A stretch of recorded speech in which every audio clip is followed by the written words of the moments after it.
برأت الجماعة الإسلامية وحزبها البناء والتنمية نفسها من التورط في الأحداث التي وقعت أمام كنيسة العذراء بمنطقة الوراق بالجيزة. يأتي هذا بعد أن دان رئيس الوزراء حازم الببلاوي الحادثة واصفا إطلاق النار على مواطنين أبرياء بالعمل الإجرامي الخسيس.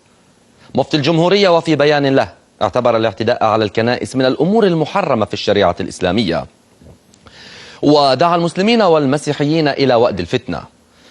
راعي كنيسة السيدة العذراء بمنطقة الوراق اعتبر أن مدبر حادث إطلاق النار على الكنيسة من خارج المنطقة مستشهدا بالعلاقة الطيبة بين المسلمين والمسيحيين هناك.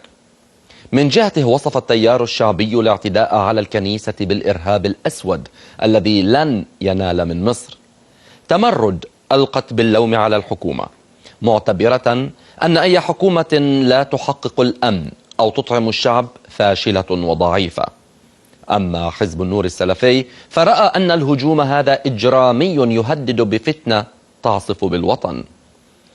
عمرو دراج عضو المكتب التنفيذي لحزب الحرية والعدالة أدان الحادثة واعتبرها لعبا في أمن الوطن.